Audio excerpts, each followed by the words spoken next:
तो पिछला क्लास में हम लोग पढ़े हुए थे reaction of phenol with nitric acid. Nitric acid के साथ फिनॉल का रिएक्शन। तो आज हम लोग अगला रिएक्शन पढ़ने जा रहे हैं केमिकल प्रॉपर्टी ऑफ फिनॉल में reaction of phenol with halogen. Halogen में स्पेशली हम लोग को ब्रोमीन से रिएक्शन कराने का पढ़ना है कि ब्रोमीन से फिनॉल जो है रिएक्शन करता है तो क्या प्रोडक्ट बनता है और कैसे बनता है। तो आइए हम लोग पढ़ने जा रहे हैं reaction of phenol with bromine. तो ब्रोमीन से जो फिनॉल अभिक्रिया करता है तो यह दो तरह से रिएक्शन होता है। तो यह पहला जो रिएक्शन है इसमें मान लीजिए यहाँ पर फिनॉल है और यह जो आपको फिनॉल के साथ यहाँ पर आपको बेंजीन रिंग है, यह पहला रिएक्शन में। और इसमें जो है कि सी ब्रोमीन का रिएक्शन कराना है Br2 का किसके उपस्थिति में, तो CS2 के उपस्थिति में रिएक्शन कराना है, यानी कि कार्बन डाइसल्फाइड के उपस्थिति में इसका हम लोग को रिएक्शन कराना है। तो यह CS2 को कार्बन डाइसल्फाइड कहते हैं। तो इसके उपस्थिति में रिएक्शन कराना है। तो इसमें दो तरह के प्रोडक्ट का निर्माण होता है।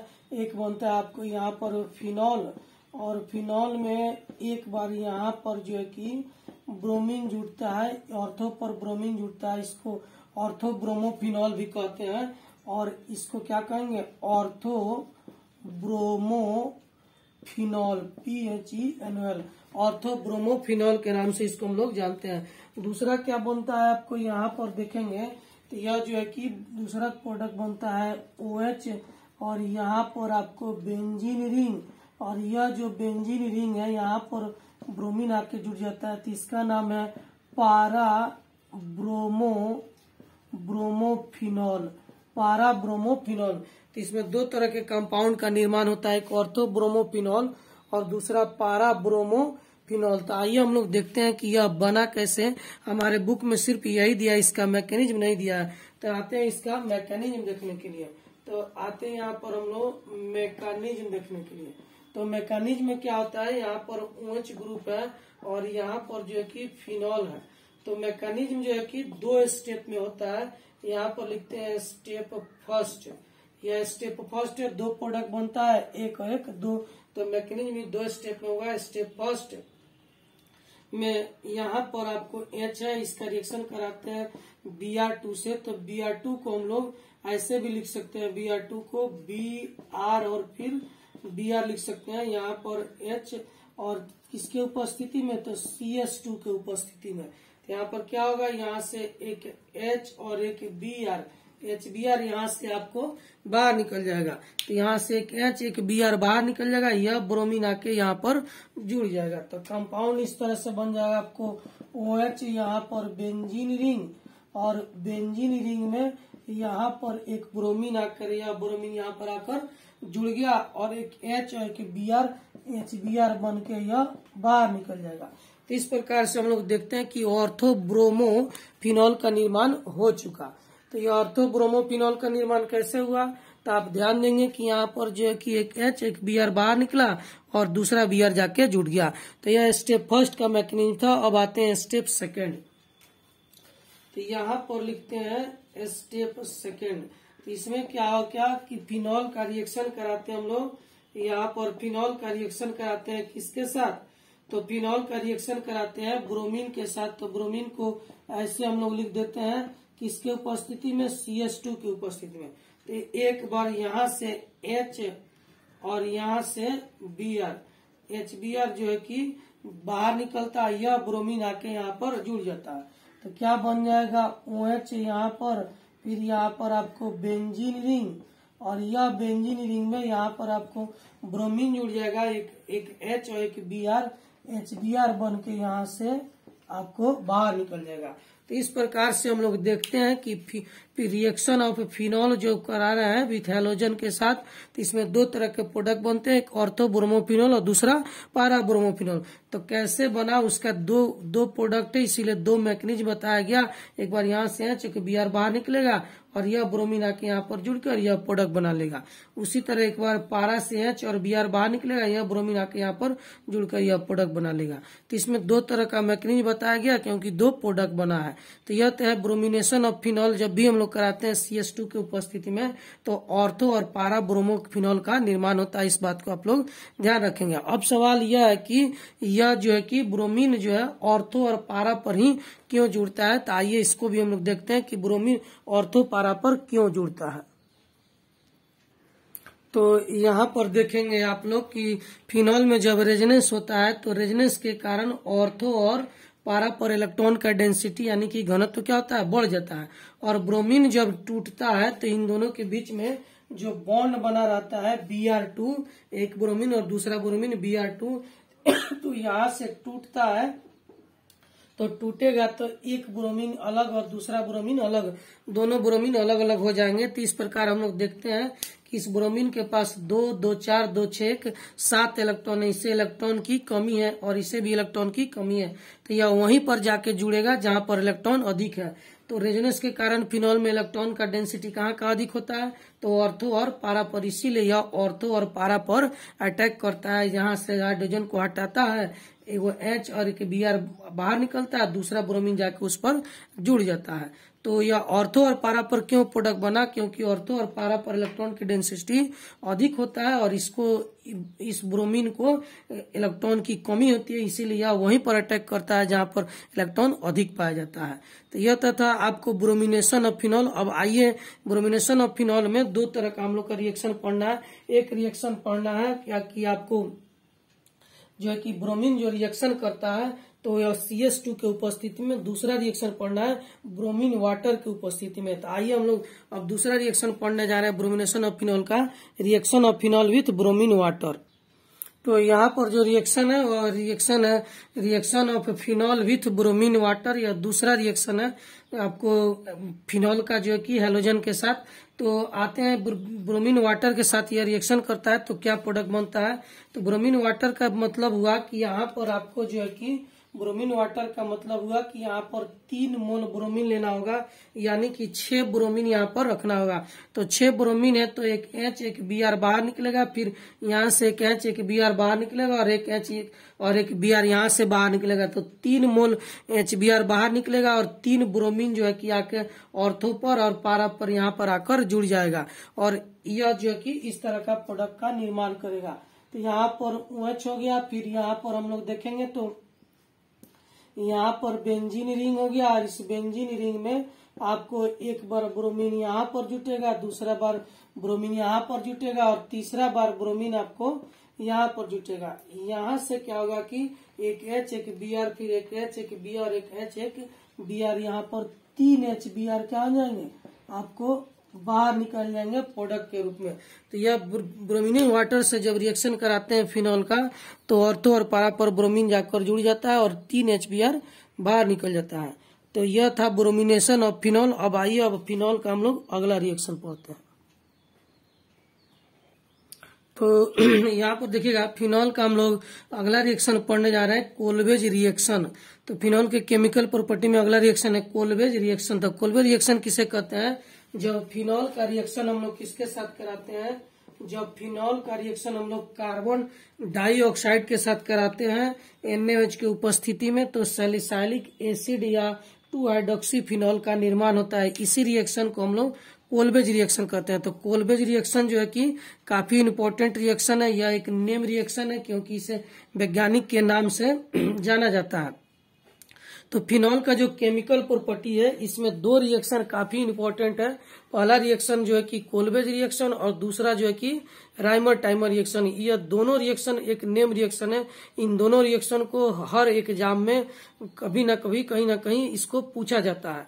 तो काफी इंपॉर्टेंट जो है कि यह दोनों रिएक्शन है तो इसको अच्छे से पढ़ेंगे और इसका डिफिनीशन भी पूछा जाता है, इससे रिलेटेड ऑब्जेक्टिव भी क्वेश्चन आता है। कभी कभी इसका रिएजेंट भी पूछ दिया जाता है कि इसमें कौन से रिएजेंट का उपयोग करते हैं। तो यह जो कंपाउंड है इसका कॉमन नाम है सैलिसाइलिक एसिड और इसका IUPAC नाम हो जाएगा 2 हाइड्रोक्सी फिनॉल 2 हाइड्रोक्सी जो है कि आपको बेंजोइक एसिड इसका नाम हो जाएगा। सॉरी यह गलत लिखा हुआ है, 2 hydroxy benzoic acid, 2 hydroxy benzoic acid, benzoic 2 hydroxy benzoic acid इसे हम लोग कहते हैं। क्यों कहते हैं आइए इसको समझाते हैं। 2 hydroxy benzoic acid, 2 hydroxy benzoic acid. तो बेंजोइक एसिड इसका इसलिए नाम पड़ा है क्योंकि यहाँ पर फिनॉल में जो है कि अब देखते हैं तो इसमें बेंजीन रिंग में 2 फंक्शनल ग्रुप है, कार्बोक्सिलिक एसिड और दूसरा अल्कोहल। तो सीनियर कार्बोक्सिलिक एसिड है, इसीलिए काउंटिंग यहाँ से शुरू होता है। तो यह हो जाएगा 1 या 2 3 4 5 1 6। तो यह आपका मेन चेन हो गया इसमें बेंजोइक एसिड। तो एसिड में 2 नंबर पर हाइड्रोक्सी ग्रुप है, इसीलिए इसका आईपीएसी नाम पड़ा है 2 हाइड्रोक्सी बेंजोइक एसिड, जिसको कॉमन नेम में हम लोग सैलिसाइलिक एसिड के नाम से भी जानते हैं। अब आइए हम लोग समझते हैं कि कोल्वेज रिएक्शन में एक चीज तो समझ गए कि क्या बनता है। इसका अगर डिफिनीशन लिखना हो तो हम लोग कैसे लिखेंगे, तो इंग्लिश वाले विद्यार्थी ध्यान देंगे, लिखे क्या लिखेंगे, when phenol react with carbon dioxide in the presence of NaOH then salicylic acid is form, this reaction is given by Kolbe's, hence it is called Kolbe's reaction. अब आते हैं हम लोग हिंदी मीडियम वाले जो भी विद्यार्थी वो क्या लिखेंगे, हिंदी मीडियम वाले विद्यार्थी लिखेंगे कि जब फिनॉल का रिएक्शन कार्बन डाइऑक्साइड के साथ NaOH की उपस्थिति में कराया जाता है तो सैलिसाइलिक एसिड का निर्माण होता है। इस रिएक्शन को कोल्वे नामक वैज्ञानिक के द्वारा दिया गया था, इसीलिए इसे हम लोग कोल्वेज रिएक्शन कहते हैं। तो यह तो इसका डिफिनीशन हो गया, डिफिनीशन आप लोग इसको लिख लेंगे। अब आते हैं यह बना कैसे, इसका मैकेनिज्म थोड़ा सा हम लोग देखते हैं। तो आइए यहाँ पर लिखते हैं हम लोग मैकेनिज्म।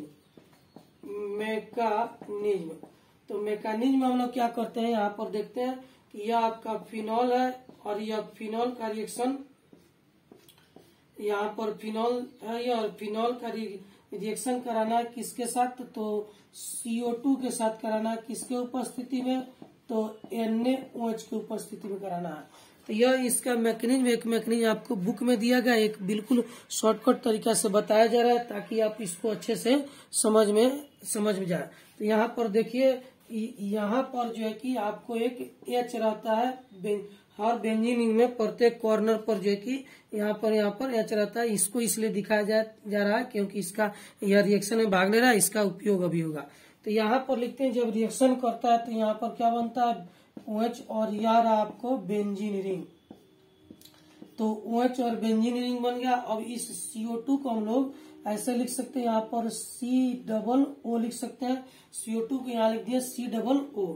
तो यहाँ से जो बॉन्ड हाइड्रोजन टूटता है और यहाँ पर कार्बन आकर जुड़ जाता है और यह जो H है आकर यहाँ पर इस तरह से जुड़ जाता है। तो देखिए आपको सैलिसाइलिक एसिड का निर्माण हो चुका। तो यही है आपको शॉर्टकट, इसका आपको मैकेनिज्म है, बुक में भी दिया है, चाहे तो आप बुक वाला भी लिख सकते हैं। तो और समझने के लिए आपको यह बता दिया गया है।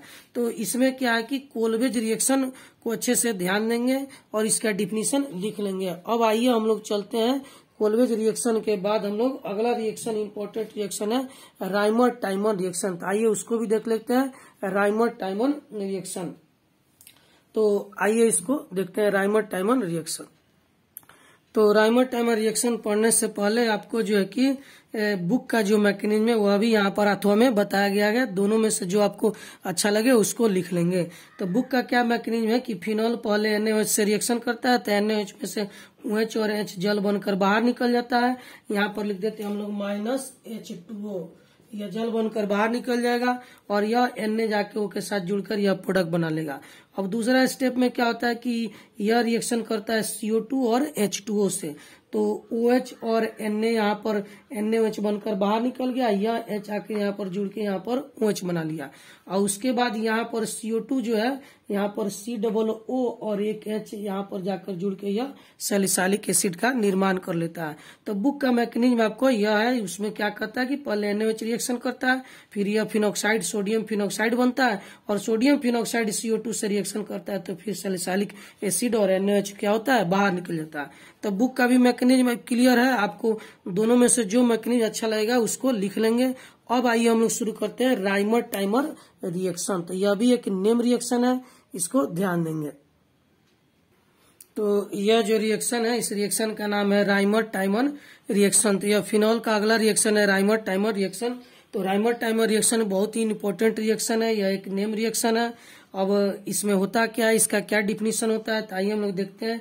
इसका डिफिनीशन लिखेंगे, यह आपका जब यह क्या है फिनॉल है, तो इस इंग्लिश मीडियम में लिखेंगे when phenol react with chloroform. यह आपको फिनॉल है, कौन सा कंपाउंड है, फिनॉल, और यह है क्लोरोफॉर्म, यह है क्लोरोफॉर्म। तो यहाँ पर देखेंगे इसका डिफिनीशन क्या होगा कि when phenol react with chloroform in the presence of NaOH then salicylic aldehyde और 2-हाइड्रोक्सीबेंजल्डिहाइड is form. This reaction is called Reimer Tiemann reaction. तो इंग्लिश मीडियम वाले विद्यार्थी लिख लेंगे और हिंदी मीडियम वाले विद्यार्थी क्या लिखेंगे, जब फिनॉल का रिएक्शन क्लोरोफॉर्म के साथ कराया जाता है NaOH के उपस्थिति में, तो सैलिसाइलिक एल्डिहाइड अथवा 2-हाइड्रोक्सीबेंजल्डिहाइड का निर्माण होता है। इस रिएक्शन को हम लोग राइमर टाइमर रिएक्शन कहते हैं। तो यह बिल्कुल आसान है डिफिनीशन लिखना, और डिफिनीशन अपने मन से भी आप लिख सकते हैं। डिफिनीशन में क्या होता है कि कौन कौन सा रिएक्टेंट मॉलिक्यूल रिएक्शन किया, किसके उपस्थिति में रिएक्शन हुआ और क्या प्रोडक्ट हुआ, इसी को आप अपने भाषा में लिख दीजिए, वही क्या हो जाएगा, डिफिनीशन हो जाएगा। तो यह हमारे बुक में राइमर टाइमर रिएक्शन दिया हुआ है। अब आइए इसका मैकेनिज्म देखते हैं कि यह कैसे बना, क्या हुआ। तो यहाँ पर हम लोग शुरू करते हैं इसका मैकेनिज्म। यहाँ पर लिखते हैं हम लोग मैकेनिज्म। तो मैकेनिज्म में क्या होता है कि आपको सबसे पहले मैकेनिज्म में फिनॉल का रिएक्शन होता है NaOH के साथ। तो यहाँ पर लिखते हैं OH और यहाँ पर आपको फिनॉल। तो यह जो फिनॉल है वह किसके साथ रिएक्शन करेगा, तो आपको NaOH के साथ इसका रिएक्शन होता है, NaOH के साथ। तो क्या बनेगा यहाँ पर, तो यहाँ से H और यहाँ से OH क्या होता है कि जल बनकर बाहर निकल जाता है। तो यहाँ पर लिख देते हैं -H2O, और यह Na आके इसके साथ जुड़ जाता है, तो यह बन जाता है ONa, और फिर यहाँ पर आपको बेंजीन रिंग, इसको हम लोग कहते हैं सोडियम फिनॉक्साइड। इसका नाम, इसका क्या नाम है, सोडियम फिनॉक्साइड। तो यह एक सोडियम फिनॉक्साइड कंपाउंड का निर्माण कर लिया। अब यह सोडियम फिनॉक्साइड जो है कि अगला स्टेप में किससे रिएक्शन करेगा, तो CHCl3 के साथ रिएक्शन करेगा, यानी कि क्लोरोफॉर्म के साथ यह रिएक्शन करता है। तो देखिए यहाँ से क्या होगा, यहाँ से आपको H और एक यहाँ से Cl, HCl क्या होगा, बाहर निकल जाएगा, और यह दो ग्रुप आके यहाँ पर जुड़ जाएगा। तो प्रोडक्ट क्या बन जाएगा, इस तरह से आपको O यहाँ पर Na, और ONa के बाद यहाँ पर आपको बेंजीन रिंग, और यह जो आपका बेंजीन रिंग है यहाँ पर, इस बेंजीन रिंग में आपको जो है कि यहाँ पर CH और Cl2 बन जाएगा, क्योंकि एक H और एक Cl, HCl क्या हो जाएगा, यहाँ से बाहर निकल जाएगा। तो HCl यहाँ से बाहर निकल जाएगा और यह कंपाउंड का निर्माण हो जाएगा। अब अगला स्टेप में यह जो कंपाउंड है फिर रिएक्शन करेगा, तो H2O से रिएक्शन करेगा। तो यहाँ पर देखिए O और Na है, यहाँ पर आपको बेंजीन रिंग, और इसका रिएक्शन हम लोग कराते हैं, हम लोग किसके साथ, तो H2O के साथ रिएक्शन कराते हैं। तो H2O के साथ रिएक्शन कराएंगे तो क्या होगा, यहाँ से 2H और 2Cl और 2H HCl बनकर बाहर निकल जाएंगे, यह ऑक्सीजन आके यहाँ पर जुड़ जाएगा। तो यह आपको ONa, फिर यहाँ पर बेंजीन रिंग, और यहाँ पर आपको जो है कि C और H पहले से था, यह O आके यहाँ पर जुड़ गया, बाहर क्या निकल गया, 2HCl क्या हो गया, बाहर निकल गया। तो यहाँ से 2H और 2Cl बाहर निकल जाएंगे और यह कंपाउंड बन जाएगा। इस कंपाउंड का रिएक्शन यदि हम लोग जल के साथ कराते हैं, वाटर के साथ इस कंपाउंड का रिएक्शन कराएंगे, तो यहाँ से Na और यहाँ से OH, NaOH बाहर निकल जाएगा और यह H आके यहाँ पर जुड़ जाएगा। तो यह आपको H यहाँ पर आके जुड़ गया और यह आपको बन गया सैलिसाइलिक एल्डिहाइड का निर्माण हो गया। तो इस प्रकार से सैलिसाइलिक एल्डिहाइड का निर्माण होता है। तो इसमें जो है कि आपको मैकेनिज्म बताया गया है, इसको समझिए और इसको लिखिए। बहुत ही इंपॉर्टेंट रिएक्शन है। फिनॉल में आपको दो रिएक्शन बहुत इंपॉर्टेंट रिएक्शन है, फिर आपको बताया जा रहा, एक तो राइमर टाइमर रिएक्शन और दूसरा जो है कि आपको यह फिनॉल का रिएक्शन, अभी राइमर टाइमर रिएक्शन और दूसरा कोलबेज रिएक्शन, दोनों काफी इंपॉर्टेंट रिएक्शन है। अब आते हैं हम लोग इसके बाद reaction of phenol with zinc dust पढ़ते हैं। तो हेडिंग देंगे reaction of phenol with zinc dust. तो अगला रिएक्शन है आपको reaction of phenol with zinc dust. तो जिंक डस्ट के साथ फिनॉल का रिएक्शन कराते हैं तो क्या बनता है। यह क्वेश्चन आपको कई बार पूछा जा चुका है कि क्या होता है जब फिनॉल का रिएक्शन जिंक डस्ट के साथ कराया जाता है, या इंग्लिश मीडियम में पूछा जाता है what happen when phenol react with zinc dust. तो इसमें सिंपल सा है कि बेंजीन का निर्माण होता है। तो कैसे बनता है, तो यहाँ पर देखेंगे Zn और एक O, ZnO यानी कि जिंक ऑक्साइड क्या होता है, इससे बाहर निकल जाता है। तो बचता क्या है आपको, यहाँ पर बेंजीन रिंग है और बेंजीन रिंग में यहाँ पर H और H, फिर यहाँ पर H और H और यहाँ पर H, यह तो पहले से ही था। और यहाँ से Zn और O बाहर निकला, यह H बचा तो यहाँ पर आकर यह जुड़ गया। तो इससे क्या बन गया, आपको बेंजीन का निर्माण हो गया। तो ऐसा यदि क्वेश्चन पूछा जाता है 2 नंबर में कि क्या होता है जब फिनॉल का रिएक्शन जिंक डस्ट के साथ कराया जाता है तो क्या बनता है, बेंजीन बनता है। जब भी इस तरह का क्वेश्चन पूछा जाए तो इसको हम लोग लिखेंगे। और फिनॉल का लास्ट रिएक्शन हम लोग पढ़ना है ऑक्सीडेशन ऑफ फिनॉल। तो आइए हम लोग पढ़ने जा रहे हैं ऑक्सीडेशन ऑफ फिनॉल। तो हेडिंग देंगे ऑक्सीडेशन ऑफ फिनॉल। तो यहाँ पर देखेंगे जब फिनॉल का रिएक्शन हम लोग Na2Cr2O7 और H2SO4 के साथ कराया जाता है तो उस रिएक्शन को कहते हैं ऑक्सीडेशन ऑफ फिनॉल। तो ऑक्सीडेशन ऑफ फिनॉल में हम लोग ध्यान देंगे कि क्या प्रोडक्ट बनता है। तो ऑक्सीडेशन ऑफ फिनॉल में बेंजोक्विनोन बनता है और यह जो है ऑक्सीडाइजिंग एजेंट है Na2Cr2O7।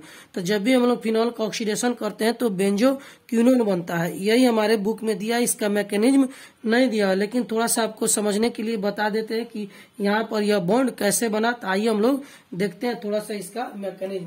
यह मैकेनिज्म सिर्फ आपको समझने के लिए बताया जा रहा है, यह रियल आपका कोई मैकेनिज्म इस तरह का नहीं होता है। इसको समझने के लिए आपको बता रहे हैं। यहाँ पर इसमें देखेंगे इसमें होता क्या है कि एग्जाम में इसका मैकेनिज्म आपसे नहीं पूछा जाता है और ना ही आपको यह लिखना है। सिर्फ आपसे यही पूछा जाएगा कि फिनॉल का ऑक्सीडेशन करते हैं तो क्या बनता है। तो याद रखेंगे फिनॉल का ऑक्सीडेशन करते हैं तो क्या बनेगा, तो बेंजोक्विनोन बनेगा।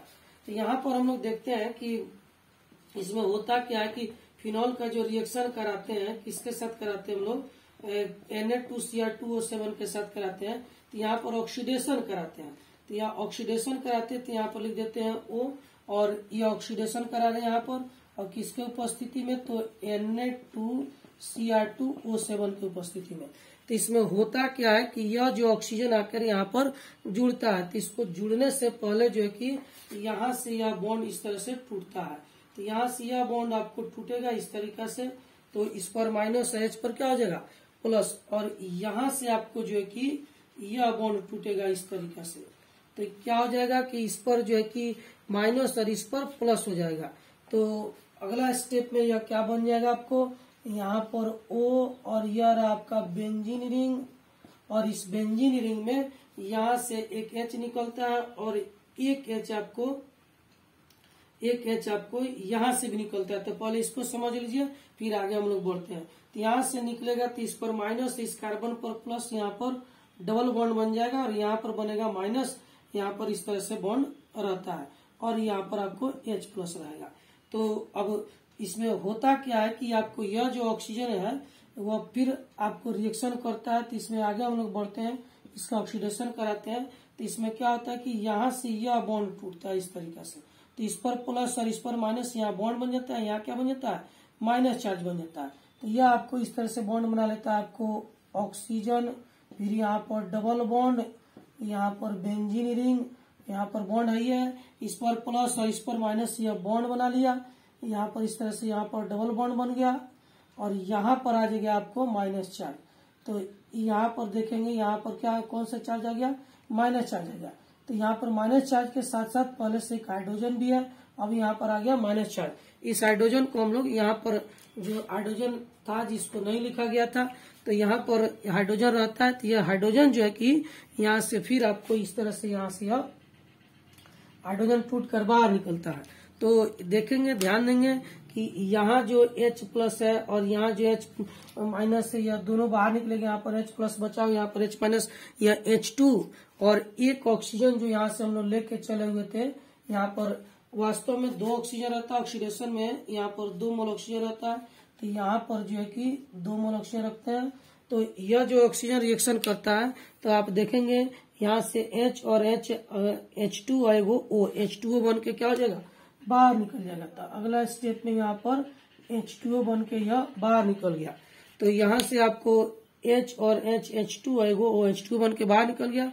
एक ऑक्सीजन जो बचा है यहाँ पर आकर जुड़ जाता है, तो यह आपको कंपाउंड बन जाएगा बेंजोक्विनोन। तो यहाँ पर बेंजीन रिंग और बेंजीन रिंग में आपको यहाँ पर डबल बॉन्ड ऑक्सीजन, यहाँ पर डबल बॉन्ड, और यहाँ पर जो ऑक्सीजन आकर जुटेगा यहाँ पर यह भी जो है कि एक डबल बॉन्ड बना लेगा। तो इस प्रकार से आपको बेंजोक्विनोन का निर्माण होता है। तो यह सिर्फ आपको समझने के लिए बताया गया है कि किस तरह से बेंजोक्विनोन बनता है। तो लेकिन आपको बस यही याद रखना है कि फिनॉल का ऑक्सीडेशन कराते हैं तो बेंजोक्विनोन का निर्माण होता है। तो यह आपका केमिकल प्रॉपर्टी ऑफ फिनॉल समाप्त हो गया। अब हम लोग केमिकल प्रॉपर्टी ऑफ फिनॉल समाप्त हो गया। अब इस पर जो है कि एक क्वेश्चन बनाते हैं और फिर उसके बाद हम लोग आगे बढ़ते हैं। तो ध्यान देंगे, बिल्कुल आसानी है, कैसे बना हुआ है तो इसको देखेंगे। यहाँ पर शॉर्टकट में समझते हैं। तो यहाँ पर शॉर्टकट में आपको अगर समझना है तो यहाँ पर आपको बता देते हैं। यहाँ पर देखिए शॉर्टकट में यहाँ पर ऑक्सीडेशन रख देते हैं, ऑक्सीजन रख देते हैं।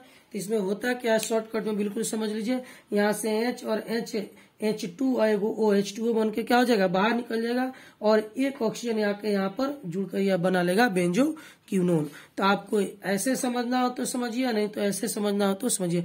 जैसे भी समझना आप इसको याद रखेंगे कि फिनॉल का जब भी ऑक्सीडेशन कराएंगे तो किस चीज का निर्माण होगा, बेंजोक्विनोन का निर्माण होगा। तो आइए, फिनॉल का केमिकल प्रॉपर्टी समाप्त हो गया। अब हम लोग शुरू करते हैं एक क्वेश्चन, उसके बाद पढ़ेंगे केमिकल प्रॉपर्टी ऑफ ईथर।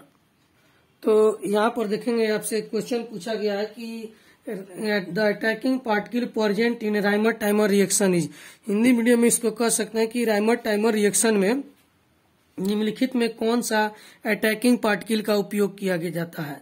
तो यह जो क्वेश्चन आपको जेईई मेंस में पूछा गया क्वेश्चन है, बहुत इंपॉर्टेंट रिएक्शन है और अभी को अभी तुरंत बताया गया है। तो इसमें क्या है कि अटैकिंग पार्टिकल में राइमर टाइमर में कौन सा जो है कि होता है। तो आपको 4 ऑप्शन दिया गया। पहला ऑप्शन में H2O, दूसरा में क्लोरोफॉर्म, तीसरा में NaOH और चौथा में CH-Cl2। तो आपको याद रखेंगे कि इसमें जो है कि आपको अटैकिंग पार्टिकल जब भी आपको बताया गया था राइमर टाइमर रिएक्शन में, भी मैकेनिज्म में थोड़ा सा आपको बताया गया था, उसको याद दिलाते हैं। यहाँ पर सोडियम फिनॉक्साइड बना हुआ था और सोडियम फिनॉक्साइड में यहाँ पर H और इससे यहाँ पर CH और Cl3 था। तो यहाँ से H और Cl क्या हुआ, बाहर निकला, और ONa और यहाँ पर जो है कि आपको बेंजीन रिंग में CH और Cl2 बन गया इसमें यहाँ पर आकर, और बाहर क्या निकला आपको HCl क्या हो गया, बाहर निकल गया। तो यही आपका अटैकिंग पार्टिकल है, यही जो है कि बेंजीन रिंग पर अटैक करता है और इसी को इलेक्ट्रॉन की कमी है। देखिए यहाँ पर यह सभी कंप्लीट कंपाउंड है, इन सबको तीनों ऑप्शन में किसी को इलेक्ट्रॉन की कमी नहीं है। लेकिन यहाँ पर जो है कि कार्बन का जो है कि 4 बॉन्ड होना चाहिए। तो यहाँ पर कार्बन का 4 बॉन्ड है, लेकिन इसके पास 4 बॉन्ड नहीं था, इसीलिए यह जो है कि यहाँ पर कार्बन के साथ जो है कि CH-Cl2 यही अटैक करता है। यहाँ पे इसका अलग से फिगर बना देते हैं, HCl और Cl, इसको एक बॉन्ड बनाने की और आवश्यकता है, इसको इलेक्ट्रॉन की कमी है, इसीलिए यही इस पर अटैक करता है। तो सही आंसर क्या हो जाएगा, आपको सही आंसर हो जाएगा D। तो याद रखेंगे, इस पर कई बार क्वेश्चन आ चुका है, इसीलिए क्वेश्चन आपको करवा दिया गया। तो अब हम लोग का जो नेक्स्ट टॉपिक है वो हम लोग का है chemical property of ether. Alcohol phenol का केमिकल प्रॉपर्टी समाप्त हो गया। अब हम लोग क्या चीज पढ़ेंगे, केमिकल प्रॉपर्टी ऑफ ईथर पढ़ेंगे। तो बिल्कुल आप लोग घबराए नहीं, इसको अच्छे तरह से नोट्स बनाए पढ़ें, और जो है भी डाउट हो आप हमसे कॉल करके पूछ सकते हैं। समय आपको बताया गया है शाम को 8 बजे। और जहां तक रहा कि आपको लॉकडाउन का सवाल है, तो हो सकता है कि आपको जुलाई तक जो है कि जुलाई में हो सकता है आप लोग का क्लास खुल जाए, चूंकि अभी 1 सप्ताह से हम लोग टेस्ट कर रहे हैं। तो टेस्ट में जो है कि 1 सप्ताह से लगातार हम लोग को अभी एक भी पॉजिटिव केस नहीं मिला है। तो जिस तरह से आप लोग घर पर बैठे हुए हैं, बैठकर घर पर पढ़ रहे हैं, उसी तरह से घर पर रहिए, लॉकडाउन का पालन कीजिए और इंतजार कीजिए कि कब सरकार के द्वारा कोई निर्णय आता है जिससे हम लोग का क्लास फिर खुले। तो संभवतः जो है कि मेरा जो अनुमान है वह जून तक जो है कि स्थिति कुछ सामान्य हो जाएगा, तो जुलाई से हो सकता है आप लोग का क्लास खुले। तब तक आप पढ़िए और ध्यान दीजिए, बाहर बिना मतलब का कोई भी विद्यार्थी नहीं घूमेंगे।